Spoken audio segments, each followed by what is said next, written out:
Episode 40 of And That's Why We Drink is brought to you by Bobble Bar and First Leaf.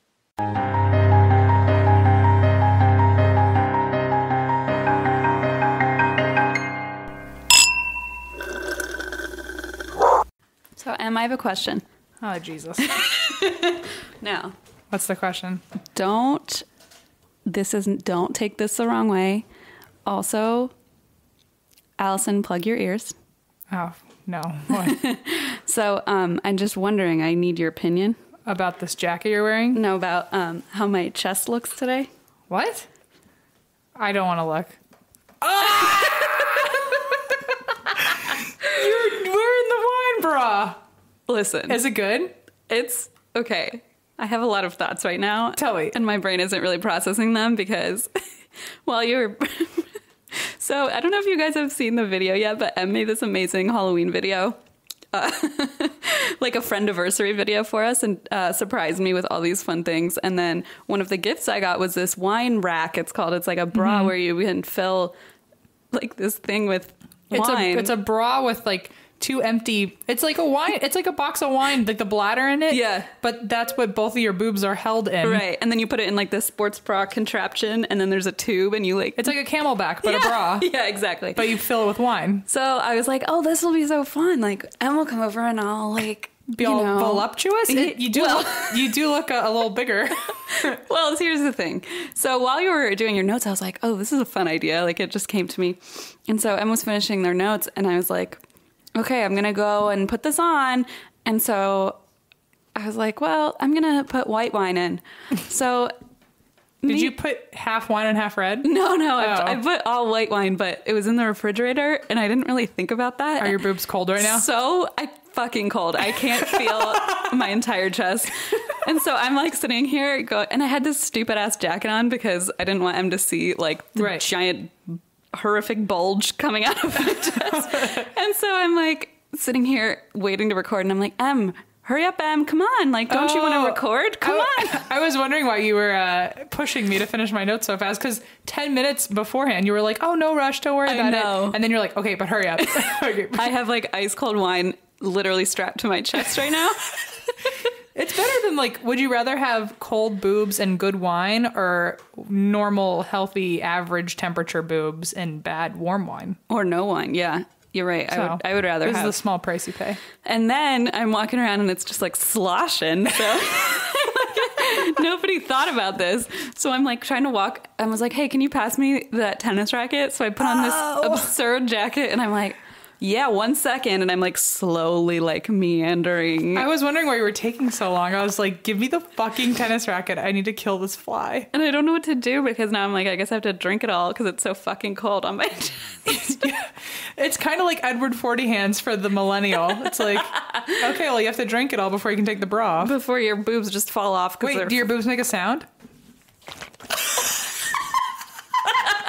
It's like a boob job that was done really poorly. Oh, it's so gross. Oh. Slosh is the perfect word. Uh-huh. Does it taste good, though? Yeah, that's great. Although the other thing with it is that if you do use white wine, it gets like warm a lot faster because it's like strapped to your body. Oh, really? So you either gotta chug it or like just use red wine like a smart individual. Oh, okay. You can't have warm white wine? It's just not good. Well, that was your own. Oh, 100%. I mean, it's literally pressed against something that's 98.6 degrees. Right. So. And then I was like, well, maybe I'll put ice cubes in it. And I was like, well, that's fucking stupid. Then I just have ice cubes also strapped to my chest. So anyway, here we are. That's what I'm drinking today. Give it a round or two and you'll have figured it out. Anyway. Why do you drink? This is Gio's birthday episode. Baby G. Can you believe it? I know. I was trying to figure out if we were making plans or anything for him. Maybe we can try and coordinate something. I was really behind this year. Yeah, last year we had a whole party for him. Mm-hmm. That's where Em and I sort of like bonded. Yeah, and Allison's birthday, her whole apartment was decorated in retired hand-me-down Baby G birthday party. That's right. Decorations. That's right. And they've served their purpose over the last year. But yeah, Gio's going to be 2.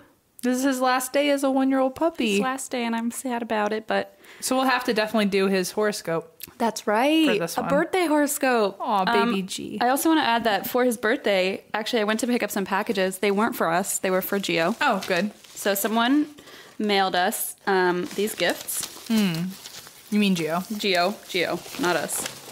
I was just the messenger. Right. Literally. What's in it? Okay, it says, a gift for you. Happy birthday, Gio. I hope you like this. I'm not going to say what it is yet because I want to surprise you. Stay handsome. Love you. Keep up the awesome podcast. Only you guys can make me laugh at 8 a.m. on my way to school. Jocelyn. So thank you, Jocelyn. Thanks, Jocelyn. What is it? So this is number 1. Shut up! It's a white wine toy for Gio. It's a squeaky toy that looks like a wine bottle. Here, and then I'm going to give him this one. And it's called Kennel Relaxin instead of Kendall Jackson.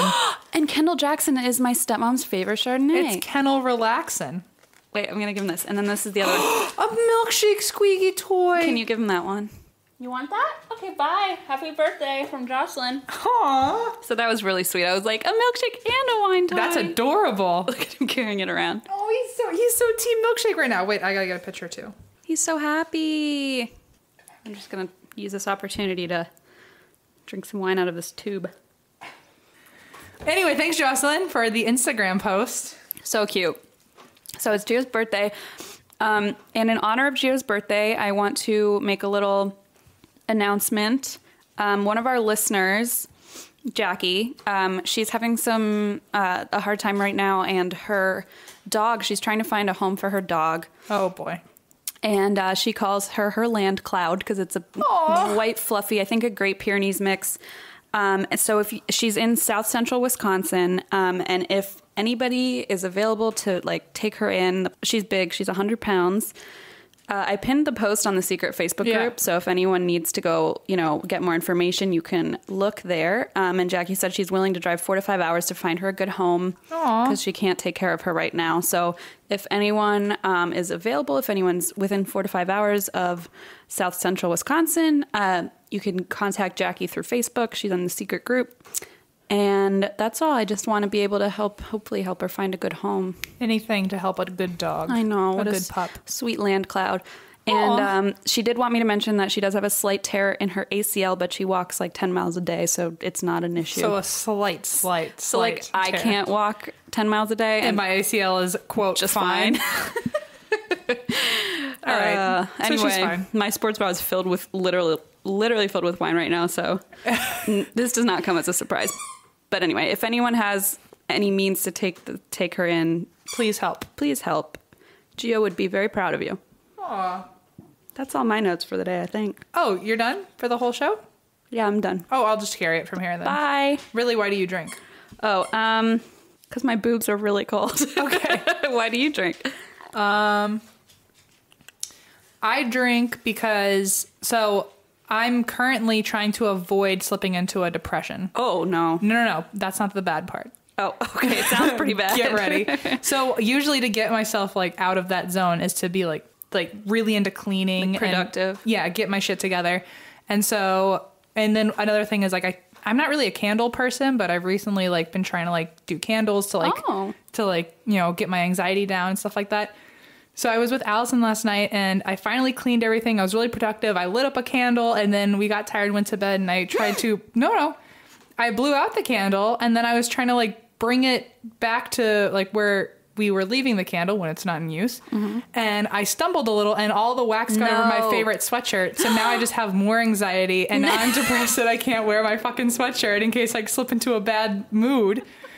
And I just bought this sweatshirt. It's like my favorite one, and it was like kind of pricey, so I can't get another one right off the bat. And I bet you it was one of those oil-based candles. Oh, it was. Ooh. And so I felt like, let me just throw it in the freezer because maybe it'll like harden, and then I can just chip it off. That was smart. Well, it didn't work. Right. It seemed smart. So basically, like my favorite sweatshirt's ruined, and I'm pretty pissed. That's actually, I'm sorry, that's really shitty. What sweatshirt was it?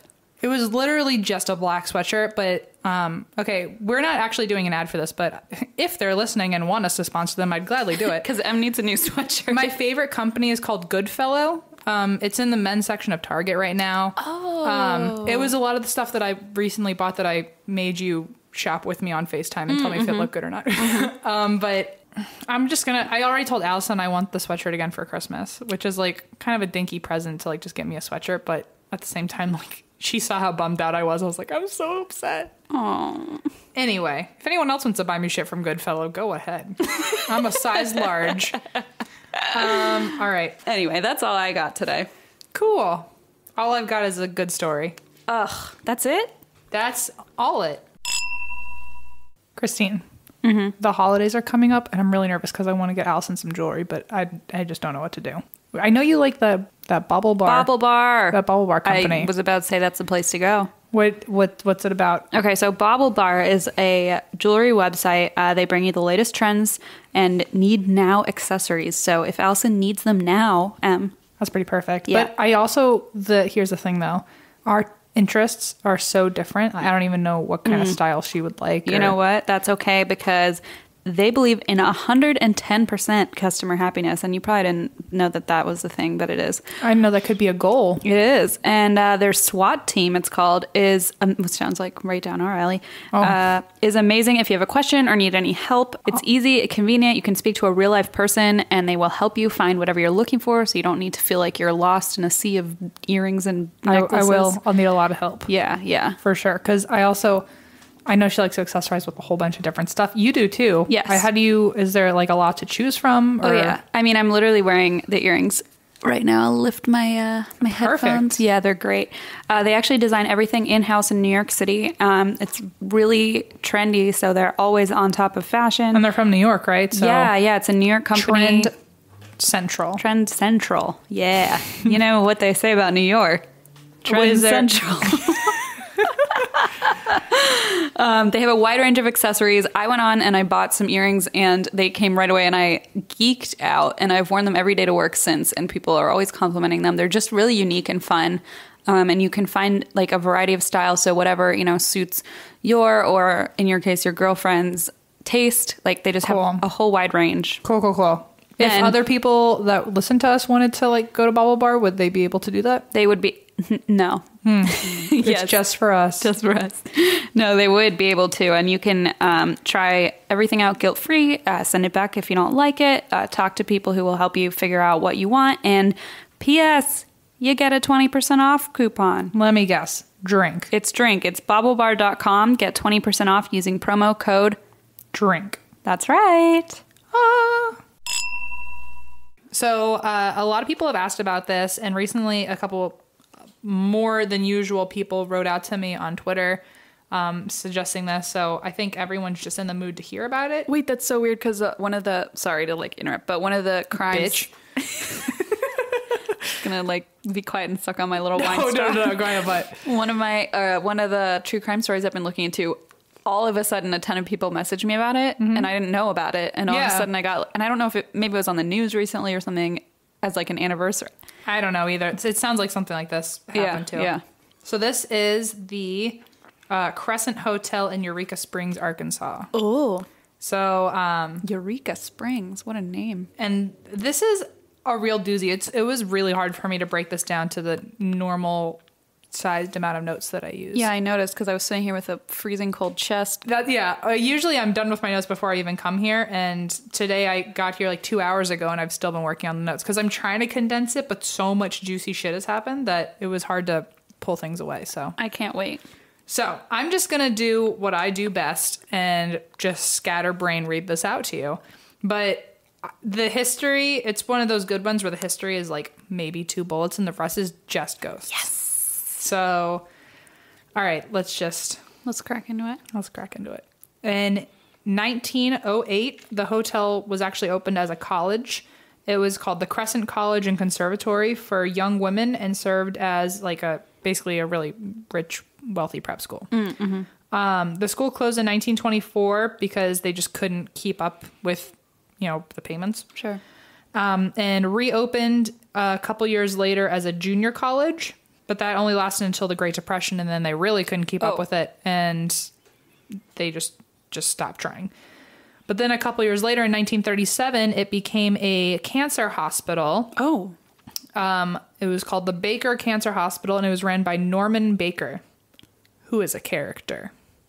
Why does that name? Oh, because you're thinking Norman Bates. I was thinking Norman Bates. Well, he's just as crazy. Oh, boy. So, just some backstory on Baker. He was a circus-builder. I'm sorry. In Iowa. So he would build the frames of tents and stages and platforms and stuff. And you know that's because of your background. Obviously. I mean, I didn't just do hours of research. It just comes to me. It's not like you did, plate what is it called on the sticks? Plate spinning? Plate spinning. I'm actually really good at plate spinning. Oh, believe me, fact. you've told us. Oh, my. I'm just saying, it's not like all that had to go to waste, Oh, baby Gio just brought me my milkshake squeaky toy. He knows that I'm making fun of you. I know. He's like, don't be sad. Don't be sad. He's like, I'm a therapy dog. I'll team milkshake, comfort you. So anyway, he was a circus builder in Iowa. He started several radio shows. So, kind of like us. He's like us. Oh, my God. But all of his radio stations, all the shows that he had, somehow circulated around anti-Semitic, anti-Catholic viewpoints. Okay, he's not like us because you're Jewish and I'm Catholic. Mm-hmm. Okay. Paranoid rants. That is us. Well, that's accurate. And then he also supposedly broadcasted his own sexual encounters. So that's you. I mean... You're a dick. And then he would also play hillbilly music. So like you. Me, yeah. So I'm the sexual encounters and you're hillbilly. I'm sorry, I lost the tip to my wine straw. Please hold. God damn it. You ready? Are you ready to rumble? Ready to rumble.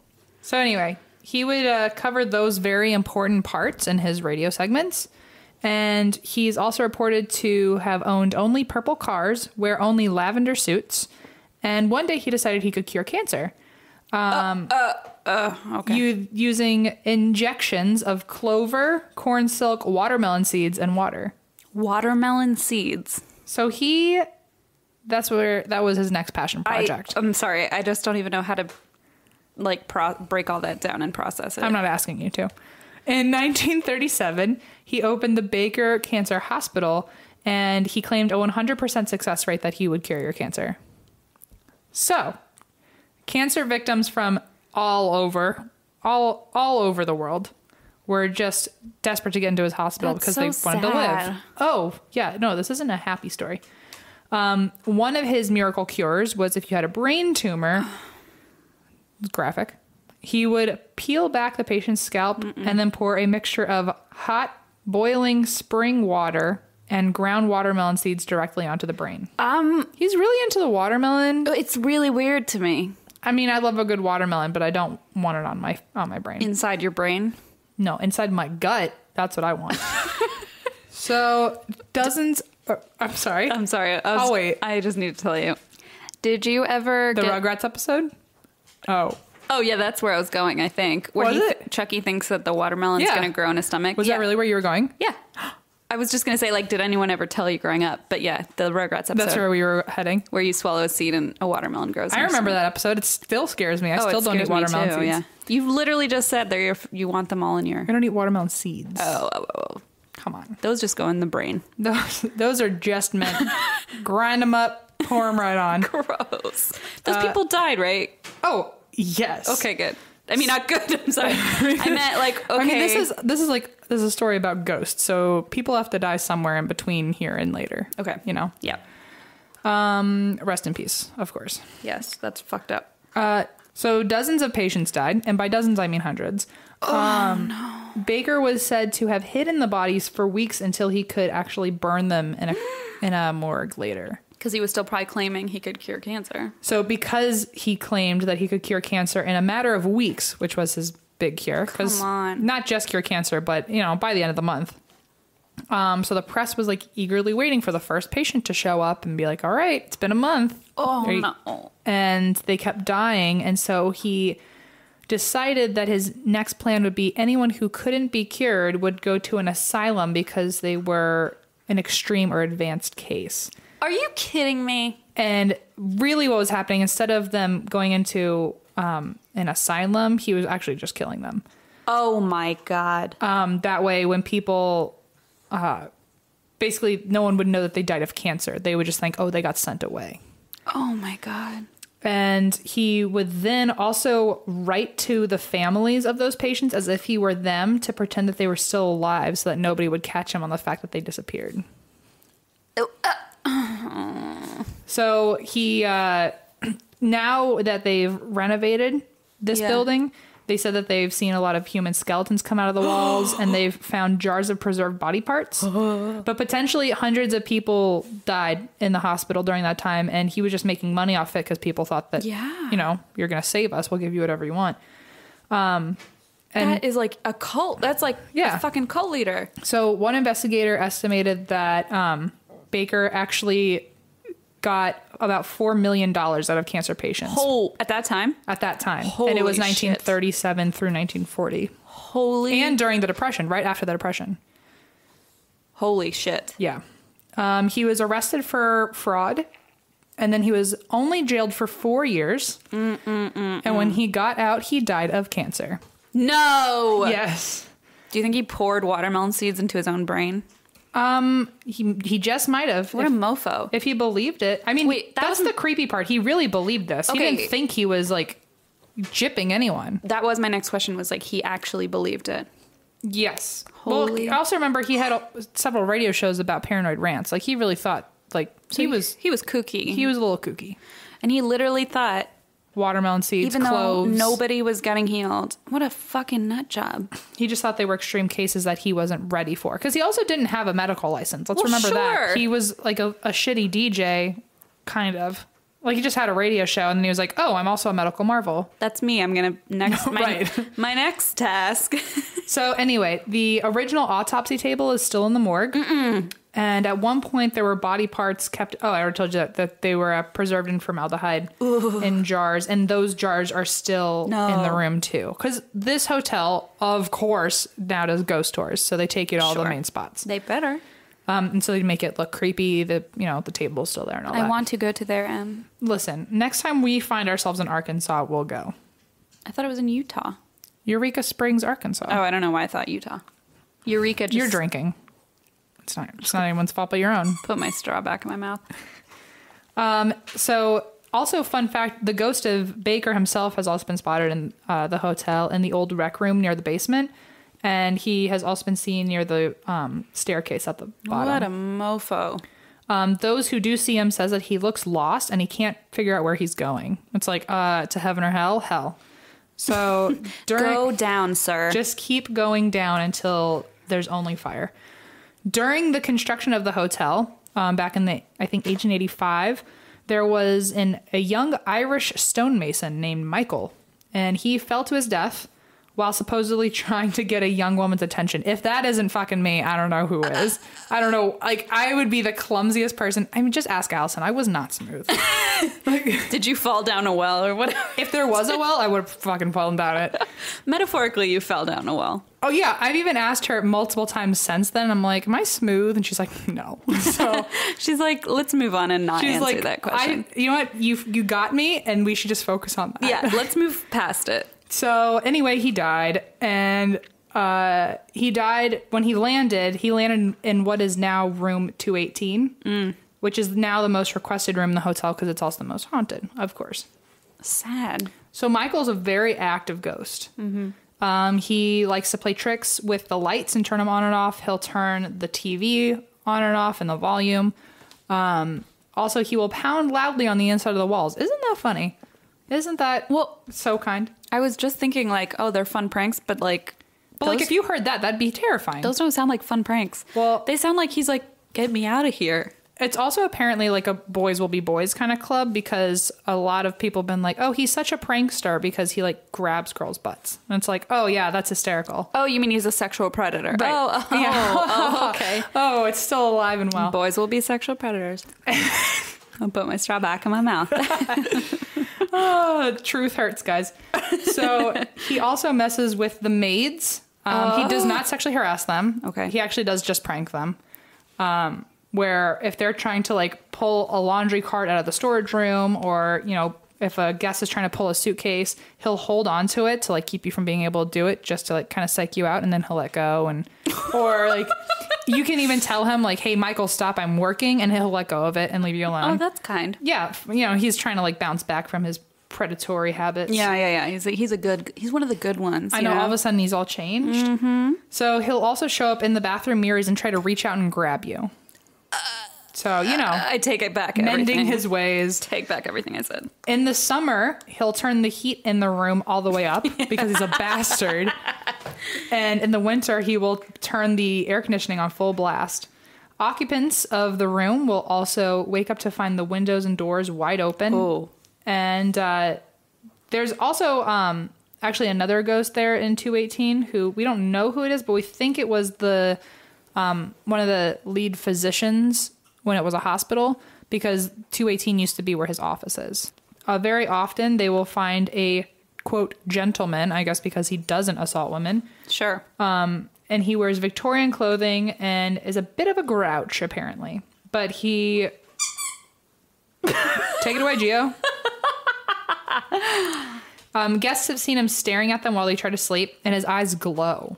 I'm sorry, he just stares at people. Why? Why do we call him a gentleman? I'm Why? confused. He will also slam the door shut on you after you try to open it. What a and dick. He will push you out of bed when you're sleeping.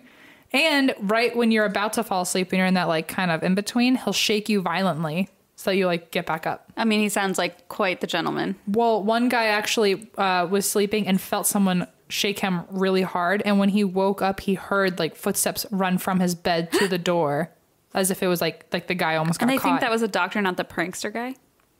I don't know at this point. It sounds a lot like Michael. I was going to say, the doctor, unless the doctor was like, why are you sleeping in my office? You know? Yeah, right, exactly.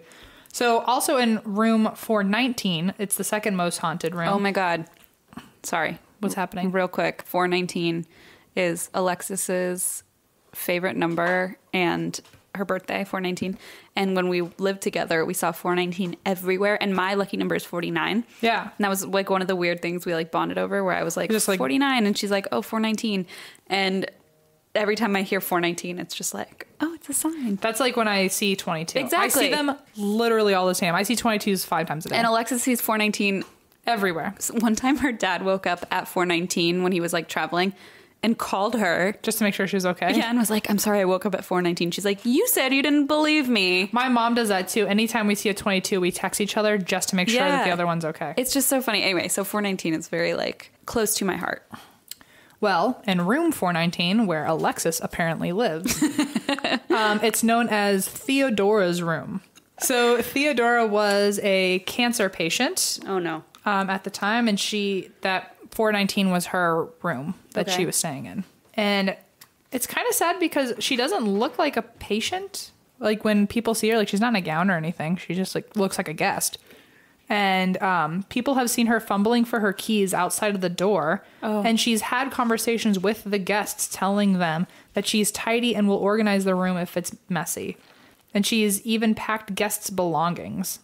So I wish I had a ghost like that. And also, as a cancer patient, it's like, okay, you can pack up my shit, but I can barely fucking do anything. And I'm like, okay and healthy. And that's sad. And also, doors will mysteriously open by themselves in that room. And the feeling of someone brushing past you happens. Oh. Visitors in general now, this is just the hotel. Mm-hmm. Visitors will get touched, poked, and pinched. And one time in the morgue, there was a loud squeaking sound as if a gurney was being pushed. You could also hear heavy sliding doors behind the seating areas. And basically just, it's all bad, especially in the morgue area. A 3-year-old girl who was on a tour with her family was silent the entire time until they were leaving a particular room. And she started saying, bye, baby, bye, baby. And that was the children's room. Oh, my God. During an EMF read, one guest asked if Michael was listening and whether he preferred brunettes, blondes, or redheads. And as soon as they said redheads, the meters went off, and they hadn't been going off at all night. Oh, boy. In everyone's bathrooms, because remember, this was like an elegant hotel, or it is now an elegant hotel. It used to be a hospital, and after that, it turned into like this like croquet and golf and tea time and like blech. Like people who like tie their sweaters around their shoulders. Like my dad and stepmom have been there. Good. Oh, really? Probably. My mom has probably too. I guarantee our parents have been there. And my mom, yeah, probably. Linda and Bernhard probably played croquet together. Honestly, would not be surprised. So now there's like in every bathroom there's a jacuzzi tub. And the water jets in the bathroom will go on and off by themselves, even if the bathtub itself isn't working. Like if the water isn't filled, so you'll just hear like the motor running. Because just to add to that, when we moved in here, the landlord was like, by the way, the master bathroom, which is our bathroom, has a whirlpool tub. And one day I was like, I should try that out. Yeah. And I couldn't fucking figure it out. And I guess if the water isn't to a certain level, like it won't fucking work. Yeah. So the fact that it was going off, even without water in the tub, like it needs water to actually turn on. That's creepy. So in Norman Baker's suite, he also used to have 2 giant Saint Bernard dogs for protection. What are you protecting yourself from, by the way? Good cancer patients from watermelon that you're murdering. So one watermelon. So one couple stayed in the room that night. And they stayed in the room that used to be Norman Baker's room. I would not want to stay in that room. And that night, they kept hearing scratching noises in the stairwell outside the door. And they kept hearing howling and, like, gruffs. Like little, like... You know how dogs don't bark? They go, like, boof. Gio does that, yeah. Yeah. So when he's mad that I'm making him stop barking. Yeah. So he just goes, boof. Yeah. Boof. Boof.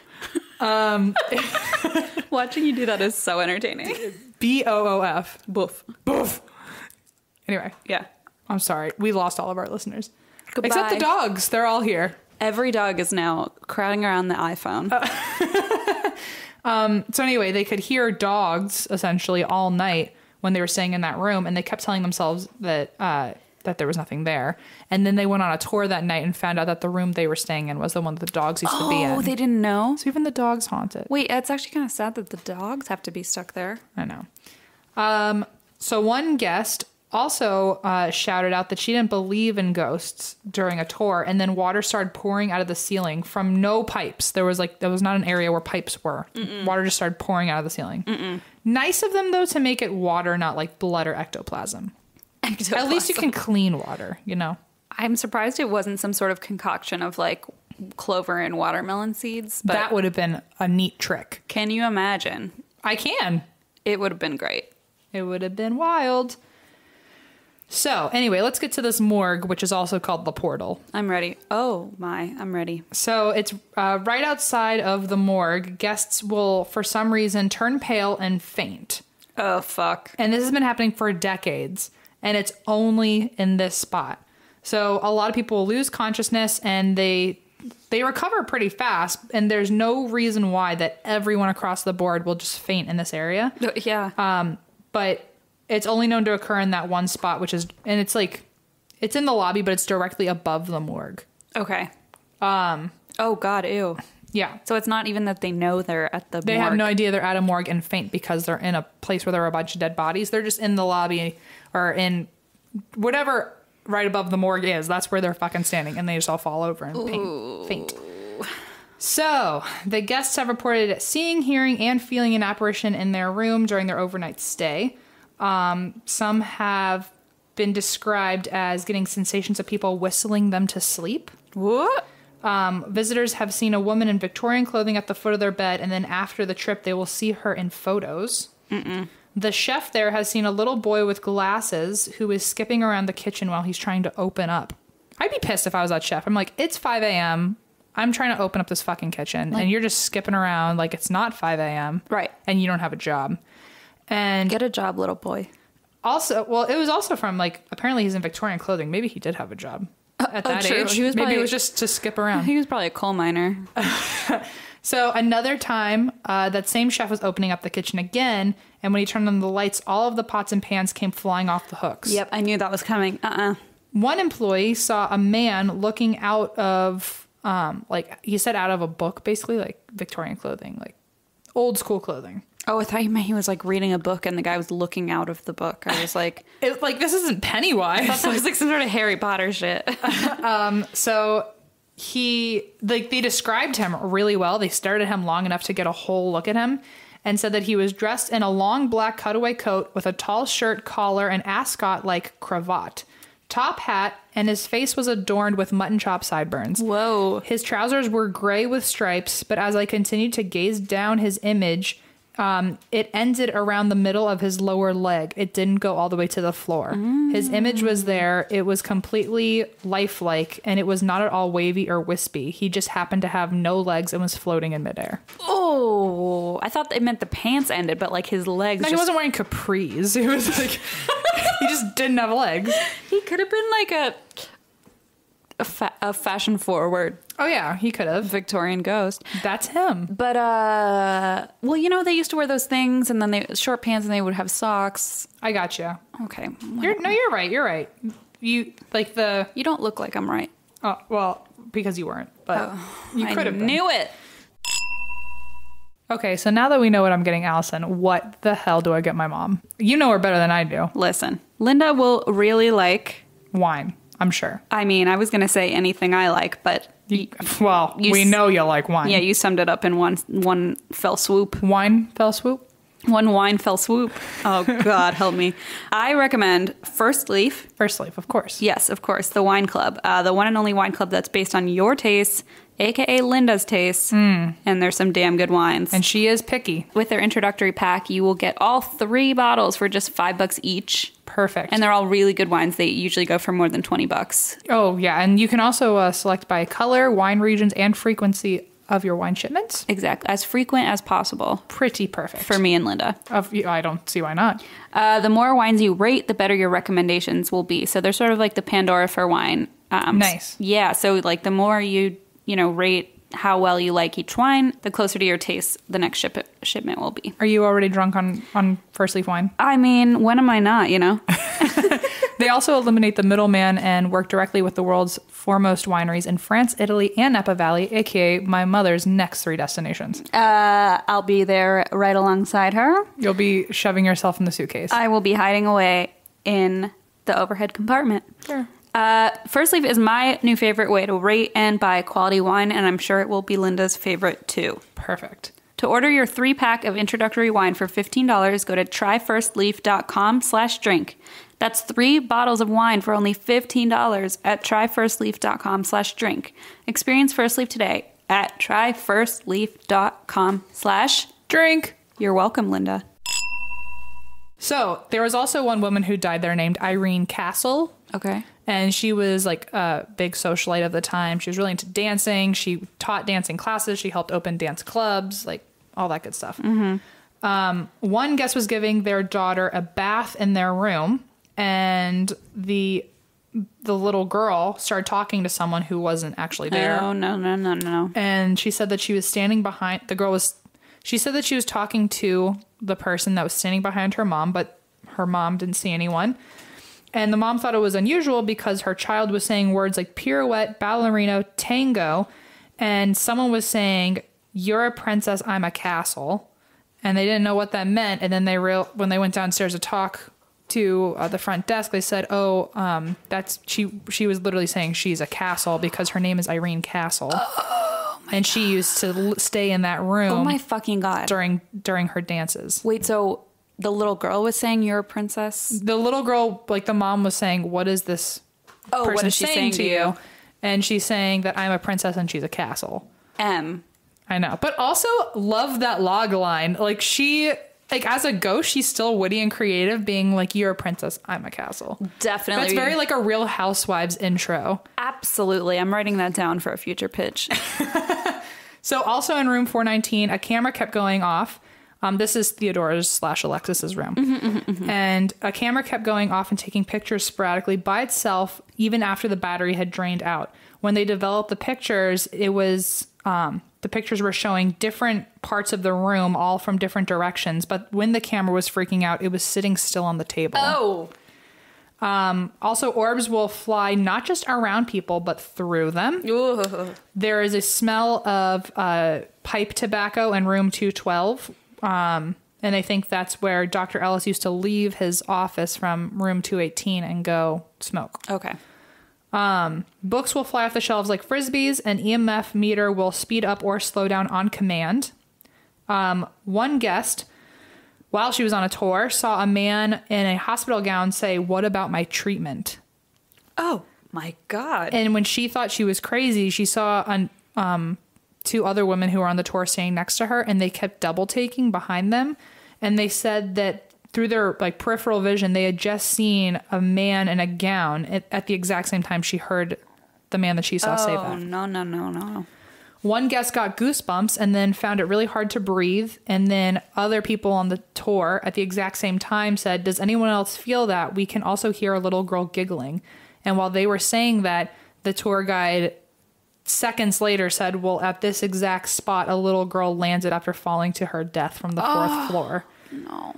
So they were standing in the spot where she landed, and they were hearing a girl giggling, and they felt goosebumps. Oh my God. One guest saw... The list just fucking goes on with this one. I'm totally This into is it. what we started the podcast for. Oh, yes. So one guest saw a ghost sitting at the bar in the lobby and tried to speak to him, but he was ignored, and he just kept staring ahead, like this ghost kept staring ahead, and looked real enough for someone to want to approach him and have a conversation.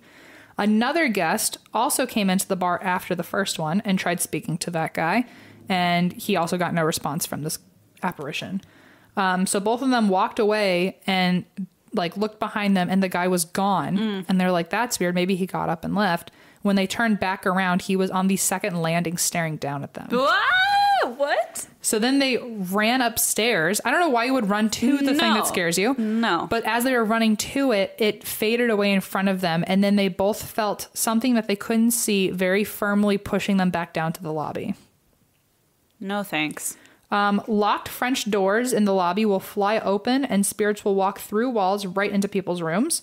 Norman Baker has, like I said, has been seen in the basement rec room and near the foot of the steps. And he freaked so many people out in the basement rec room that the basement rec room is now closed. For good? For good. Whoa. That being said, the switchboards in the lobby will regularly show that calls are coming from the basement. No, no. And it has been locked up for years, but the staff, anytime they get a call, will still go down there to investigate, and there's never anyone there. The phone isn't even attached to the wall anymore, and they'll come back up, and then there's several calls coming from the basement, from everywhere where there used to be a phone down there. Can you imagine being that employee, and they're like...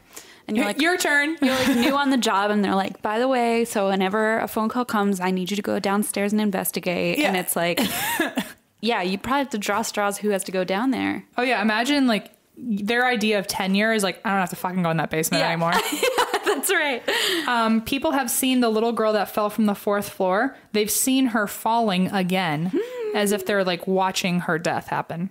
So they'll think a little kid is falling off the railing. Which is traumatizing to watch, yeah. And so they'll call like the front desk and be like, I just watched a little girl plummet to her fucking death. And they're like, no, she is fine. Ha ha ha. That's normal. There's also several nurses that in the middle of the night are pushing dead patients on gurneys down the hallways. No, thank you. Which is the time that the nurses used to push the dead patients to the morgue to keep the people that are still alive with cancer thinking that nobody's dying. And they also didn't know that there was a morgue at the time because they were told they were going to live 100% success rate. No one was going to die. Why would you need a morgue if you're going to live? Yeah. Also, at least once a month, there are guests that are sleeping on the couches in the lobby because they're too afraid to be in their own rooms. Some guests have complained that they wake up to find their clothes scattered throughout the room and their bags entirely unpacked. They need to call Theodora. I am saying she will fix that shit right up. She's on it. Her cleaning, unmatched. Room 419. You find her there. The hotel's dog, Jazz, it was the hotel's owner's dog. That's sweet. Refuses to stay alone on the upper floors because that's where most of the ghostly sightings have been. And not for that reason. Like, she doesn't know that we've reported those sightings. But she's like, listen, I've listened to, and that's why we drink podcasts. She's like, told me. I've been here, I've been there, I've been around. I'm not interested. So at the end of tours, this is a good one. At the end of a tour, usually the lights will come up in the morgue because it ends in the morgue, and they'll turn the lights on, and the guide will ask people, do you want to go in the morgue and have us close the door behind you so you can be in the pitch black morgue by yourself? No. Well, they do that in Alcatraz too, and I've done that before. You told me about where that. Where they put you in solitary confinement by yourself. No, thank you. So like dream team squad goals, a mother and son. Yes. Were like, we want to do it. And so they went into the walk-in cooler, and then the door got shut behind them, and it was totally dark in there. And after about 30 seconds, the mom was banging on the door saying, please get us out of here. My son is sick. And once they pulled her out, because she's a good mom and didn't hug her child first, she was like, you guys have to see this. And so she pulled out her phone because she was recording at the same time. And there was a glowing dot over her son's head the entire time, which began swinging back and forth. Another orb began glowing next to it and got so bright that it was brighter than a camera flash. And then it like immediately went dark, but you could still see it floating around above him, and then it went into his head. And that was the moment that her son started getting really nauseous. And you can hear him on the video go like, I didn't see this. I'm reading a description. I don't know where to find this video. But then he was saying, I don't feel good. And that's when she banged on the door and said, I feel sick. Let us the fuck out. Yeah. But then she showed the video and you can see something go inside of his head. And that's when he started feeling nauseous. It's like, I want to do these things because I'm like, oh, that'll be cool to experience something. But then I'm like, if something went into my body or like my friend's body, just the thought. So some guests claim to that at one point in the middle of the night, this has happened to a few people, that in the middle of the night, guests will scream and run out of their rooms saying that they have seen blood splattered all over their walls. Oh, fuck. In room 202, there is a misty figure. There's a picture, and the photo is of a misty figure slouching in the closet. Like he's just leaning in the closet, but it's definitely a human being, like a human body figure, hanging out in the closet. Wait, what do you mean, like a picture? Like someone took a picture in room 202. Oh, not like a framed I thought you portrait. meant it was like a framed image. I was like... No, someone took a picture of the closet and there's definitely a figure of a body just leaning in there. Nope. And when the guy took the picture of that room, he was the only one in the room. No, thank you. Ghost hunters came to the hotel and they got a thermal camera image of what looks like a human body in one of the rooms, like just walking around. And that's considered like... a big deal, like to get a human figure on a thermal image reader camera. Yeah. And so after that episode came out, even more people showed up. Sure. But all of a sudden it became like a huge paranormal like destination hotel.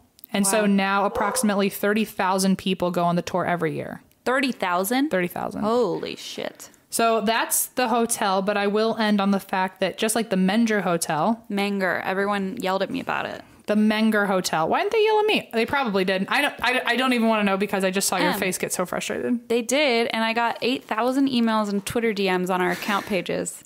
I'm sorry. Okay, Menger. Just like that hotel, how they had a house drink.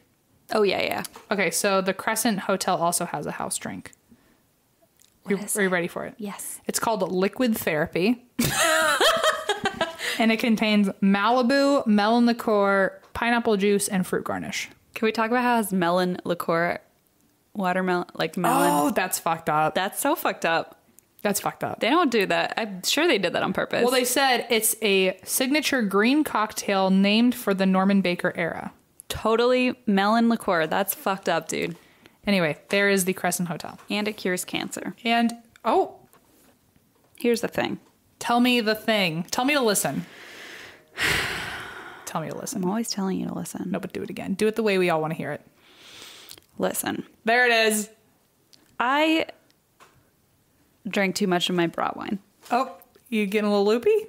Not loopy, just like, pumped. You know how okay. I was going to say, you know how when you're watching a movie and you're not even cognizant of how much popcorn you're shoveling in your mouth? Uh-huh. Were you doing that with the wine? Well, yes. There it is. You know how when you have like a drink with a straw and you're just kind of like... You're just slurping away and you don't... That's the problem with this thing is it's like, it's a straw so you just have it in your hand and you don't feel like... You don't have to pick up a glass. Right. And you can't see how much you're drinking. It just gets you good and drunk without you even knowing how much you're drinking. And yeah, you can't see how much you're drinking because it's all in your boobs right now. You can't. It's all in my boobs. My boobs are getting smaller and smaller. I tell you what. But your stomach's getting bigger and bigger. Oh, it is. As usual. So is your ego, I'm sure. Those two are always on an upward trajectory. Okay. Anyway. Enlighten me. So I don't know if you have been watching Mindhunter, have you, or no? Not yet. I almost made. That was rude of me. I almost asked Allison to watch it with me last night. I almost forced her by gunpoint to watch it with me. Well, literally, as I was about to say, do you want to watch Mindhunter with me? I hear everyone's freaking out about it. She suggested a show, and so now we're probably going to watch that first. Wait, which show? I don't remember, which is why I didn't say it. Okay, so you have not watched Mindhunter. No. Moral of the story. Okay. So I watched it twice because I watched it once at home when I was in Cincinnati. And I asked my brother, because we wanted to watch it together, I was like, oh, do you mind if I watch it myself? Because he was going out to meet his friends because he's super popular and I'm not. Right. And he was like, no, go ahead and watch it. And so I like binged the whole thing while I was visiting home. Was it so good? So good. And then I got back and Blaze goes, hey, I have a surprise. And I'm like, what? And he's like, we're going to watch Mindhunter tonight. And I was like, so sweet. Wait. Did you tell him? I watched it. And he was like, oh, I thought we were going to watch it together. And I was like, oh, I thought that was my brother. Oh my God. Said that too. You suck. You know, you should have just kept your mouth shut and just been like, oh, wow, I'm so excited to watch it for the first time with you. I can't. And then been like, I have a hunch something really cool is about to happen. I'm a good liar, but I can't lie because my guilt. Oh, I would have absolutely lied. I would have been more guilty about the fact that I watched it before a promise got fulfilled. But I didn't remember. I literally said, no, but I want to watch it again. So I was like, let's watch it again. And watching it again, I got so much more because I was like, oh, like, because it's such a crazy, like, psychological show. So anyway, point being, I watched it twice. So good. If you guys haven't seen it, I know people have been not into it. I don't know, but I love it. And basically a lot of the episode or a lot of the series revolves around Edmund Kemper, the co-ed killer. Co-ed killer. Got it. And interviewing him. And the interviews that they do with him, actually, once you watch the show, seriously, if you watch they've made videos of the interviews that they do with the actor who plays Ed Kemper on the show and the real interviews that they did with Ed Kemper on film. Mm-hmm. And the actor has it's so creepy to watch. Like, I'm getting goosebumps just thinking about it. How, like, he's got all his tics and mannerisms down and, like... That's crazy. That's a good actor, too. Yeah. And it is creepy as fuck because it's, like, it's actually what happened. Weird. So it's, like, very based in reality. It's creepy. Anyway, point being, I'm trying to be timely and hip, so Ed Kemper is the... Cool. Subject How relevant. Today's story. I told Blaze that and he's like, wow, how relevant of you. I was like, shut up. Well, that's because I'm just trying to be Blaze every day of my life. You really are. Just like Halloween. In case you're wondering, Em and Allison dressed up as Blaze and me. For Halloween. And if you haven't seen the photos, just go fucking look because I can't even. It blew them away. We had been planning this for a long time, so we actually stole... They broke into my house. We didn't... You gave us the key. That was your own doing. Well, I mean, for emergencies. This was one. Oh, okay. When Christine left, she gave me a key in case anything were to happen. I could get into the house. And then the next day, Allison and I were just shopping around at Goodwill, and I saw a white coat, and I was like, look, I'm a doctor. I'm Blaze. And then I was like, wouldn't it be funny if we dressed up as them for Halloween? And then we both looked at each other, and we were like, this is exactly what we're doing. And at one point, Allison was like, I just really want to get clothes that I know Christine would wear. It's such a shame we don't have a key. And I was like, we do now. And like, Em turns to look at Allison like a good 80s movie. And I was like, as of 10 hours ago, we have a key. So we went into our house. We stole fake Geo. And we stole him for like 2 weeks and you never made a comment. We had a whole alibi in case you were like, have you seen Geo? And we were like, no, like... Fake Geo, by the way, if you don't know what that means, is like this cutout clone thing that my brother won at this raffle where you could get your pet cloned as a life-size stuffed animal. It looks exactly like him. Yeah, it does. And so we were like, oh, we'll go as Christine, Blaze, and Geo and be the whole family. So fucking funny. It was really funny. And then, we did the whole thing. And we got to the house and Christine and Blaze were like, what the fuck are you? And then realized like 2 seconds later, they're like, oh my God, we're looking in a mirror. I mean, Allison literally was it my brother who gave her the sash? Yeah, she had the I'm the bride sash. Like Miss to Mrs. engagement sash. And then was wearing like my favorite like nightgown t-shirt with leggings, surprise. And a glass of wine and... oh my God, she had the ring. Okay, do you remember when I texted you when Allison texted you the picture of the ring? Oh, I was pissed. Okay, so a while ago when Allison and I were planning this, she was like, I absolutely need a ring so I can clink a glass because that's what Christine likes to do. And so I went to my work, which is a prop house, and I got a ring. And then that night, I had her wear it, and I was like, tell Christine we got engaged. Tell her we got engaged for your birthday. It wasn't funny. It apparently was not funny. I was at a concert, a Fall Out Boy concert, like 10th row. Like, anyway, it didn't land. It didn't land. But so that was where the ring came from. We've had it for that long. And suddenly I felt a lot better because I texted Renee. I was like, okay, there's a reason they didn't like just get a ring just to fuck with me. Like it was for a costume. Yeah, we had it to be you, actually. So really it turned into an entirely form of flattery. Yeah, well. And so then Allison came in banging her fake engagement ring on and that's why we drink wine glass. I mean, it was... I laughed for 3 hours straight. Like, I could not stop laughing. And then Elsa and I put our hair up in buns without doing it on purpose. We both just turned around and I was like, our hair's the same way. And it looked even more realistic. It's actually very creepy. So go look at the photos. Anyway. And M got like a fake badge made that said like Blaze Olympic now. With his photo on it. I made his hospital badge at work. And was wearing scrubs. I had a stethoscope and I wore it the same way Blaze wears his. But the best part was when we came into your house, we tried to tear your house apart and tried to put it back so that you wouldn't know anyone had ransacked your home. But we dug through every single box of clothes and we looked through everything in your fucking place trying to find the exact shirt that you would absolutely wear but wouldn't know was missing. That's quite a feat that you did. Anyway, so Mindhunter? So let's go back to my story.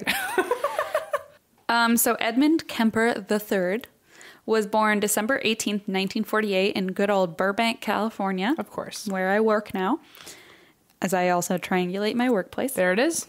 Let's talk about his youth. Oh, goody.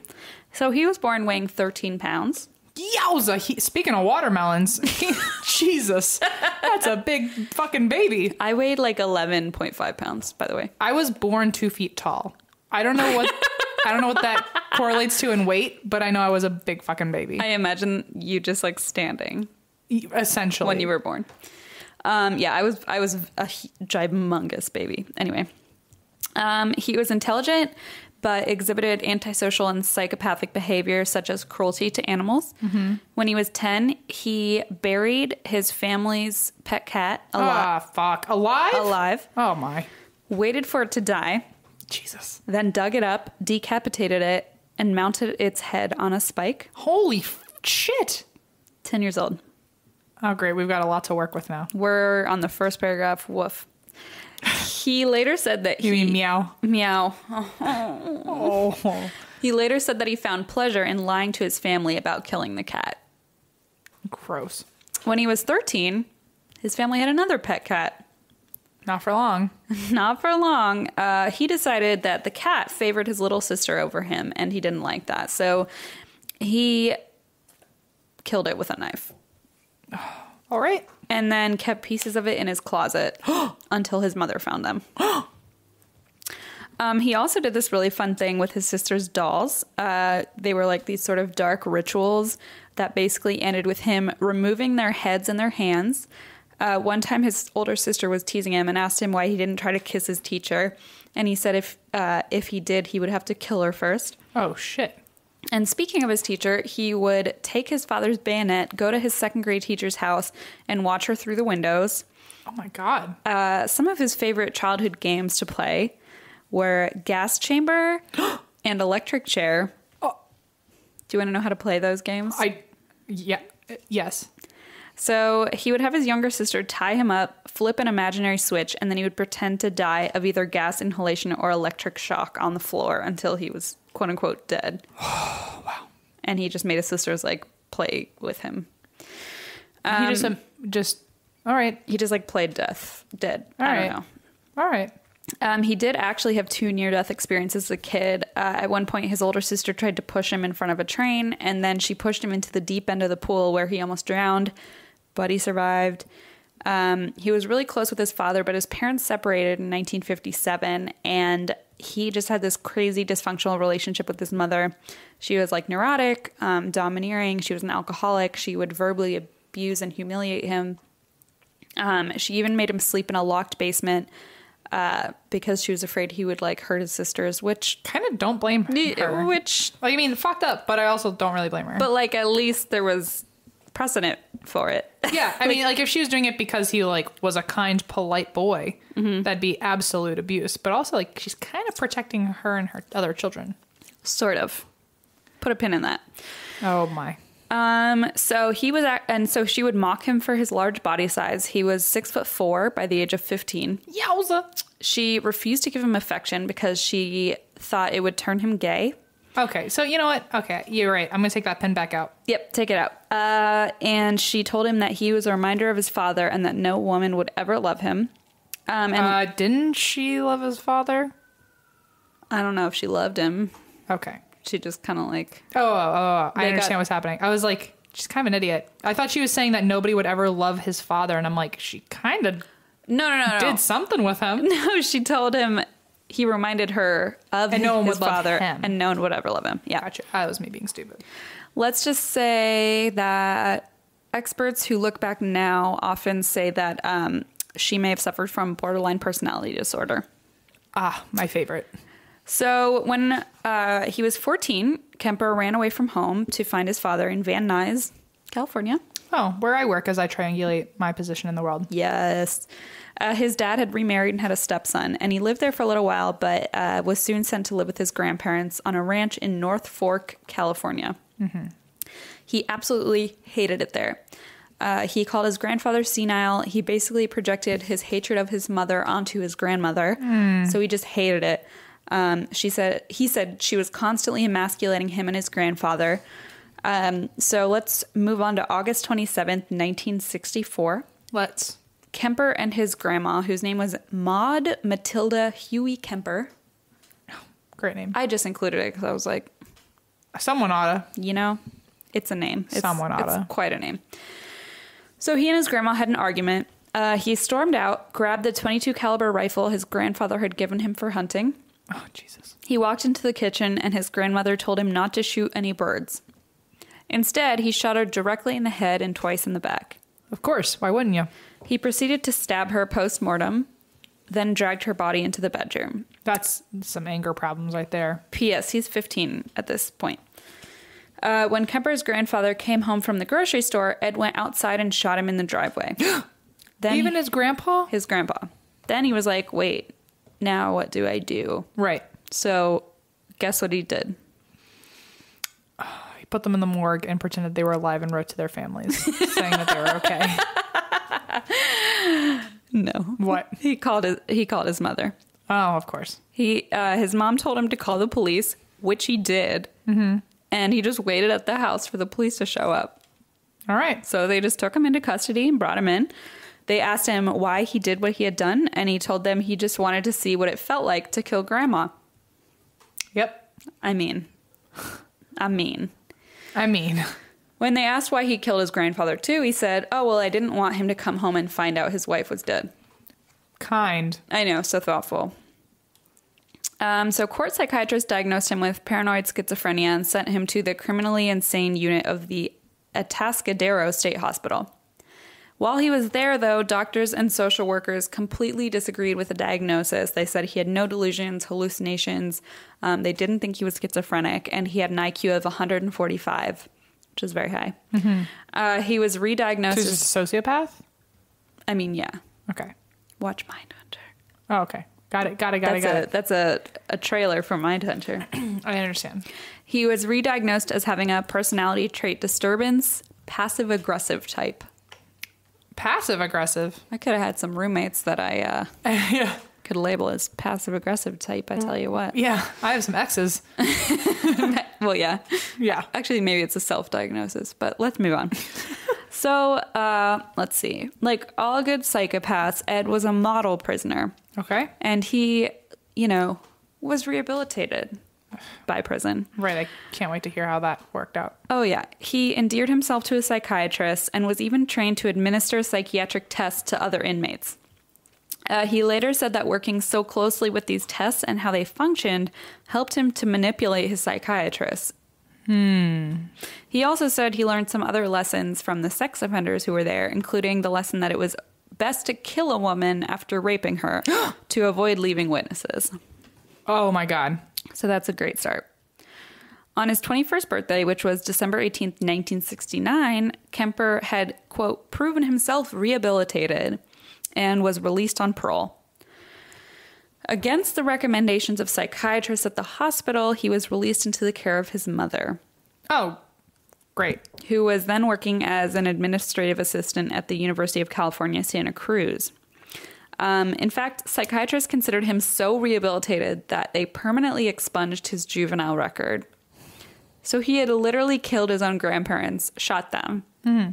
But they thought, in cold blood, and they thought he was so rehabilitated that he should have that struck from his record so it wouldn't affect him later in life. Jesus Christ. The last report from his probation psychiatrist described him as, and I quote, a very well-adjusted young man who has initiative, intelligence, and is free from any psychiatric illness. It is my opinion that he has made a very excellent response to the years of treatment and rehabilitation, and I would see no psychiatric reason to consider him to be of any danger to himself or any member of society. So, bullshit. Let's get into it. Bullshit. So Kemper tried to become a state trooper, but he was rejected because at this point he was 6'9" and weighed about 300 pounds. Yeesh. He's a big boy. Fucking gigantic. It's a big boy. He remained friends with Santa Cruz police officers. He would hang out with them at a bar called the Jury Room, even though he had been rejected from police duty. Okay. Meanwhile, his relationship with his mother was just hell. It was turmoil. He described their fights as horrendous, violent, and vicious verbal battles over just the stupidest things. They never got along. So he saved enough money to move in with a friend in Alameda, California. And apparently he still couldn't escape his mother, who would literally just call him all the time and show up for surprise visits at his apartment. So, like, they fucking hate each other, but she would just always be like there, you know? Right. And he was also still dependent on her because he didn't have a lot of money. So sometimes he'd have to like live with her for a few months and just a bad situation. So 1971 was a particularly eventful year for Kemper. He was 23 years old. He got a job working for the highway department. He began dating a 16-year-old high school student. Oh, my. Who he later proposed to. Okay. And he was hit by a car while out on his motorcycle. Probably for the best. So, unfortunately not. What? With the money he got from the suit against the car's driver, Ed bought a yellow 1969 Ford Galaxy. And during his drives, he began to notice a large number of young women hitchhiking. Okay. So, it's just crazy how domino, like... Yeah. The domino effect of he got hit by a car, but with the money from that, he bought his own car. Yeah. Like he was probably just better off.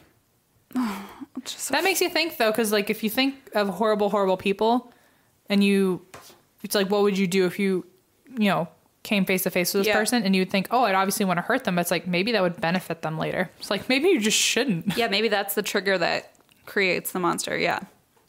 Basically. So he noticed these hitchhikers, and that's when he started packing tools in his car every time he went to drive. Okay. You want to know what these tools are? Let me guess, a shovel.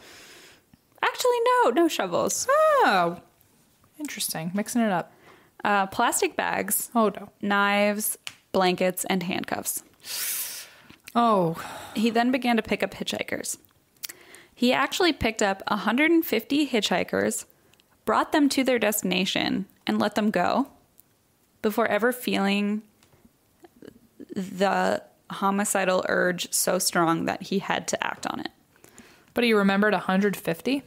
Yeah, he said it was about 150. He's like, damn. He said actually, it was weird. He said he packed all those tools in his car in case those homicidal urges came back, resurfaced. But for 150, he was able to control himself. And he even called them like perfectly acceptable victims. Oh my gosh. He's like, I picked up probably 150 acceptable victims, but was able to just drop them off without incident. Imagine being one of those people now and looking back and being like, I could have died. It's like all those people who have Ted Bundy encounters, you know? It's fucked up, yeah. So he eventually said his homicidal sexual urges came back. He called these urges his little zapples. Something about that. I'm little just zapples. Fuck off with your cutesy terms. So this is where things kind of just spiral. Wonderful. So in May of 1972, Kemper was driving in Berkeley when he picked up two 18-year-old hitchhikers named Mary Ann Pesch and Anita Mary Lucchesa, who were students at Fresno State. And they were trying to get to Stanford. So he drove them for about an hour before bringing them to a secluded wooded area. That he was actually familiar with because he was working for the highway department. So he was really familiar with all the like surrounding woods. He handcuffed Pesh and locked Luchessa in the trunk.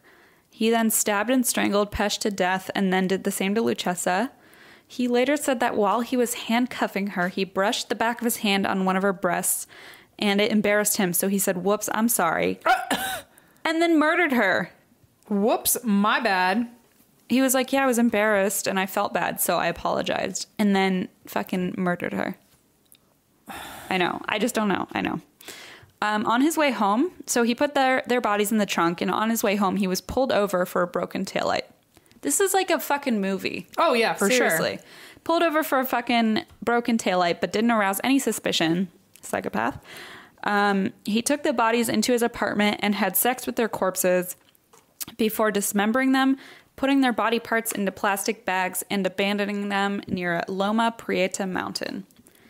This is, I'm going to say, a thing that he did to almost all his victims that's just fucked up. He had sex with their severed heads before disposing of them in a ravine. That was one of his, like, things. Wow. That he did. Wow. Okay. On September 14th, 1972, Kemper picked up a 15-year-old Korean dance student named Aiko Koo, who had decided to hitchhike to dance class because she missed the bus. He drove her to a remote area, brandished a gun at her, then locked himself out of his car by accident. Yep. But he somehow convinced her to let him back in. He was like that manipulative. Jesus. He proceeded to, as soon as she let him back in, he choked her unconscious, raped her, and then killed her. He put her in the trunk, had drinks at a nearby bar, then left the bar and opened his trunk to admire his catch like a fisherman, is what he later said. Jesus. Back at the apartment, he had sex with her body and disposed of her remains. It's really fucked up. Aiku's mother put up hundreds of flyers searching for her and looking for any answers, got nothing. It was just completely a dead end. On January 7th, 1973, Kemper was living with his mother again. He was driving around the Cabrillo College campus when he spotted 18-year-old student Cindy Shaw. He drove her to a wooded area and shot her, then brought her body to his mother's house where he kept her in a closet overnight. Ew. When his mom left for work the next morning, he raped her corpse, removed the bullet from her, and then dismembered and decapitated her body in his mother's bathtub. Oh my God. He kept her head for several days, having sex with it regularly, then buried it in his mother's garden facing upward toward her bedroom because his mother, quote, always wanted people to look up to her. That's sick. Sick. Then he threw the rest of her remains off of a cliff. Oh, okay. February 5th, 1973, Kemper got into a heated argument with his mother and left the house in search of victims because, you know, how else do you blow off steam? Right, of course. There were suspicions of a serial killer preying on hitchhikers in the Santa Cruz area, so students had been warned not to get in any cars unless they had university stickers on him. But lucky for Ed Kemper, his mother worked at the university, so he was able to get a sticker from her. Fuck. And put it on his fucking car. Jesus. So that he could drive around. And so he found 23-year-old Rosalind Heather Thorpe and 20-year-old Alice Helen Allison Liu on the UCSC campus. According to Kemper, Thorpe entered his car first, and that reassured Liu to also enter.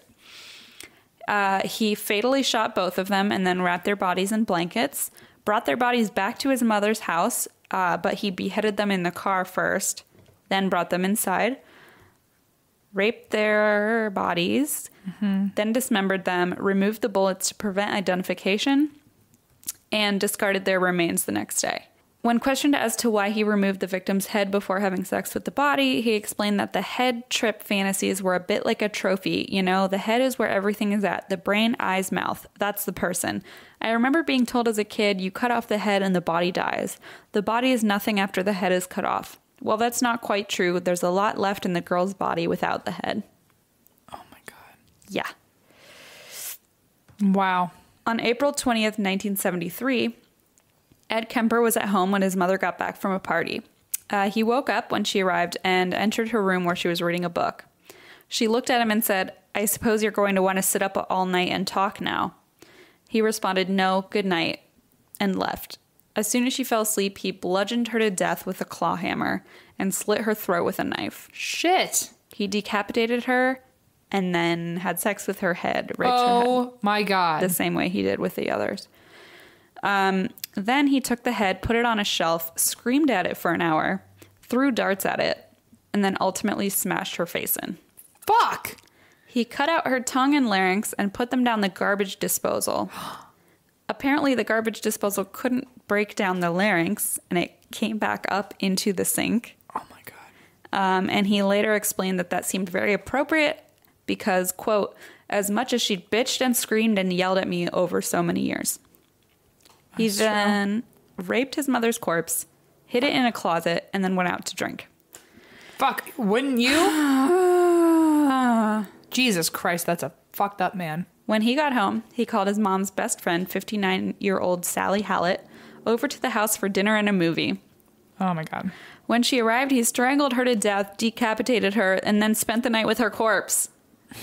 Then he stuffed her body into a closet and left the police a note that said, "No need for her to suffer anymore at the hands of this horrible, murderous butcher. It was quick, asleep, the way I wanted it. Not sloppy and incomplete, gents. Just a lack of time. I got things to do!" Exclamation point. Oh my God. So he left in Sally Hallett's car driving east and was listening to the radio, trying to hear if anyone was going to report on the murders. Right. By the time he got to Pueblo, Colorado, he hadn't heard anything, so he found a phone booth and called the police to confess. Because that's what his mom told him to do last time? Maybe. He just was like, all right.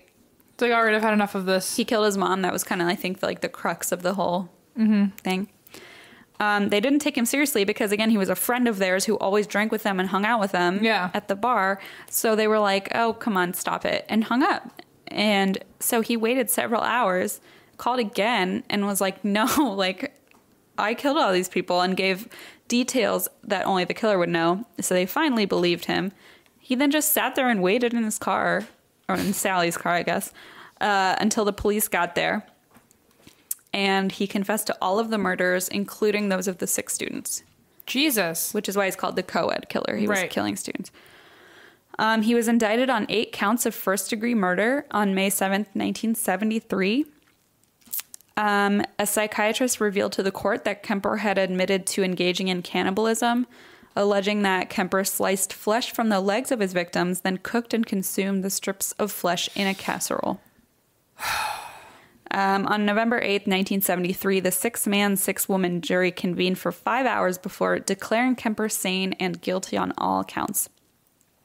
He asked for the death penalty, requesting death by torture. However, there was a moratorium placed on capital punishment by the Supreme Court at that time, so instead he received 7 years to life for each count of murder. To be served concurrently, and was sentenced to the California Medical Facility for incarceration and medical observation. So as of now, this year, 2017, Kemper remains among the general population in prison, is considered a model prisoner. Of course. He's in charge of scheduling other inmates' appointments with psychiatrists, is an accomplished craftsman of ceramic cups. He's also, this is interesting, a prolific reader of books on tape for the blind. Huh. A 1987 Los Angeles Times article stated that at the time he was the coordinator of the prison's program and had personally spent over 5,000 hours narrating books. I mean, I want to like give him an applause, but at the same time, it's like, of course it's just going to kill time. Oh, yeah. Like, congratulations, you get to read aloud and get attention for it from the fucking Los Angeles Times. Yeah. So if you watch Mindhunter, you know that his interviews were extremely helpful for the contribution to understanding the mind of serial killers, which was kind of like the basis of all these interviews the FBI did with him. FBI profiler John E. Douglas described Kemper as among the brightest prison inmates he's ever interviewed and capable of rare insight for a violent criminal. He's very forthcoming about all of his crimes and like his mental state and what he was thinking when each happened. Very self-aware. And he said that he has said that he participated in the interviews to save others like himself from killing. He even said at the end of an interview called Murder, No Apparent Motive, I guess that was either a TV movie or a book. I don't know. He said, "There's somebody out there that is watching this and hasn't done that, hasn't killed people and wants to, and rages inside and struggles with that feeling, or is so sure they have it under control. They need to talk to somebody about it. Trust somebody enough to sit down and talk about something that isn't a crime. Thinking that way isn't a crime. Doing it isn't just a crime. It's a horrible thing. It doesn't know when to quit, and it can't be stopped easily once it starts." But there's always that grain of salt that, remember, this guy's a fucking psychopath and he knows how to play people, right? Right. So he also said there was a Cosmopolitan magazine reporter who came and interviewed him and asked how he felt when he saw a pretty girl. And he said, "One side of me says I'd like to talk to her and date her. The other side says, I wonder how her head would look on a stick." And that is the story of Ed Kemper, the co-ed killer. Wow. Sorry, I barreled through that, but I had a lot of notes. No, I did the same thing. Jesus. Whew. Can you imagine being that writer for Cosmopolitan? They're like, okay, high heels. You get the high heel story this week. You get like the Kama Sutra article. Oh, and you also get Kemper. And why don't you possibly assaulting women before and after death? Why don't you interview him about murdering his mother? Heads on a stick. Jesus Christ. Yeah, so that's that fucked up guy. And I only knew part of it because I watched that show and I was like, whoa, what a fucker. And then I read it and I was like, what a fucker. Oh my God. Like, he played fucking Gas Chamber as a kid. Like, what the fuck with this guy? Yeah. So anyway, he's still just like doing his thing in prison. Well, good for him, I guess. I do recommend you guys look up if you've seen A, watch Mindhunter, but B, look up the comparison side by side of the interviews between the real Ed Kemper and the actor. It is like, no, I'm for sure gonna watch it. Chilling. Yeah, that's awesome. It's crazy. Well, not awesome. Fuck. You know what I mean? No, it is. It's like fascinating. Fascinating is a good word. It's really incredible how the actor was able to like pick everything up. Yeah. Well, gives me chills. Happy birthday, Gio.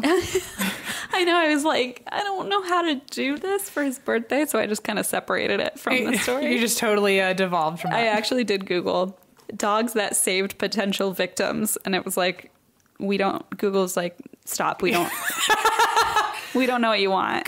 Google's like, look, even I can't. I don't know what to do with that. They're like, put your wine bra on and do something else. Do something else you're good at. Well, so then do we have a geoscope? Oh, a happy B-Day geoscope? Boy. Let's look up the geoscope. Everybody drink. People have made drinking games where every time you call like Geo, and every time I say listen, I'm like, people drink. Oh, they you guys must be wasted 10 minutes in. There's my sleepy boy, my good baby. Oh, such a sweet pup. Okay. You woke up from your nap just for this. Oh man, you're so sweet. Also, happy birthday. A lot of people have said they have the same birthday as Geo, so happy birthday. Happy birthday to everyone from Geo with love. As a Scorpio born on November 5th, your artistic talents are matched with a shy and determined, that's false, determined personality. You have a gift for the arts, although you may not expose those talents often. Well, that's for sure. The art of snuggling, maybe. Oh, God help me. You are determined in your efforts and will always do the work necessary to reach your goals. While talented, you have no desire for the limelight. Also false. Aw. Baby G. Okay. So, all right. So I found the Onion one that Theron recommended to us. Scorpio horoscope this week. Truth be told, you haven't been a very good father. But it's not your fault that the mothers of your children haven't informed you of their existence. Do you think there's baby Geos out there? Oh, can you imagine if there was a baby? I would lose my fucking mind. I've thought about that. First of all, I like how it says multiple mothers. Let's not forget about that. Me too. But I do think if I found out right now that Geo was about to be a dad and there was a litter of puppies coming, there's no way I couldn't adopt one. Like, my mom I've told my mom, like, what would you do if I got a dog? And she's like, honestly, you're fucking 25. Like, I can't tell you not to get a dog. And in my mind, I always think, like, I should get one, but I also know that, like, I just couldn't handle one right now. Like, I couldn't afford one. I couldn't, like, I wouldn't have the time to take care of it. But if I found out that Geo was about to be a dad and there was a puppy Geo out there, I would be like, Fuck it. I'll figure it out. You actually would not, because I would keep all of them. But I'd want just one. Could we make a system where like I would just swap them out every week? Like I'd take one home. Yes. Oh, it was so cute. Oh my God. I need to calm down. Clarify that Gio has been neutered and there will be 0 puppies coming. Oh, but there could be. Because I'm a good human and I know there are plenty of dogs that need to be adopted. Baby G. We don't need to make more of them. But Gio is a mutt and a half. He's my little baby mutt, and there are lots of other cute mutts. This is my like Bob Barker PSA. Spay and neuter your pets. Well, hopefully we have a good happy birthday with baby G tomorrow. I'm so excited. I have Lisa, Blazes on Lisa sent a package of dog cheesecake mix, so you can make like a cheesecake for your dog. Perfect. I will be there. Can you eat it? Can humans eat it too? I don't think so. Oh, fuck. I'll make something else for us. Well, we'll see. If you guys are interested, hopefully you're hearing this, soon enough that you can also follow my Snapchat story of whatever happens. Oh yeah, we'll be snapping away. Thank you guys for listening. You can keep reaching out to us. We have social media galore. We have Facebook, Twitter, Instagram, ATWWD podcast. How many Facebook groups do we have? Just the secret group. Just the secret group? I mean, they can like the page too, but the page is the not so secret group, is what you're saying. I understand. That's just like liking a page, but the secret group you can join and like chat with everybody. It's really fun. We also have our website, and that's why we drink.com. We have our shop, and that's why we drink.bigcartel.com. We have our Patreon. Please donate, please, please, please. ATWWD podcast. We have our email, and that's why we drink at gmail.com. And you can write in your listener stories, either true crime or paranormal. We put out an episode at the first of every month. Do we have anything else? Well, we're going to do another Facebook Live soon. Oh, yeah. When's that? We have a tripod and an iPad holder. So this time we're not going to fuck around with all that noise that you guys were irritated about. What are we doing? I don't know. What day can you do? Next week? Sure. Let's do one next week. Next weekend? Yes, next weekend. Okay. Saturday or Sunday? Isn't it usually Sunday at 3? It's usually been, I think, Saturday at 3, but I can do, or is it Sunday at 3? I think it's Sunday at 3. Let's do Sunday at 3. Okay, so next Sunday at 3 o'clock. And that is how we do things here. As I'm like pulling my straw up to drink out of my bra. Next Sunday, November 12th at 3 p.m. All right. Work for you? Works for me. 3 p.m. Works seems for to be you a guys? good time across the board. We don't care if it works for you. Okay. We're going to make it happen. We're going to do it anyway. So thank you for all your support. Thank you to all of our Patreon donators. Thank you to just everyone being so kind and all your good words. And thank you for all the presents, especially Baby G's. Thanks, Jocelyn. All right. Thank you, guys. And that's why we drink. And that's why we drink. That was pretty damn good. Wait, here, I'll slosh. Too bad I've drunk so much of it that it doesn't slosh much anymore. Okay, bye, guys. Bye.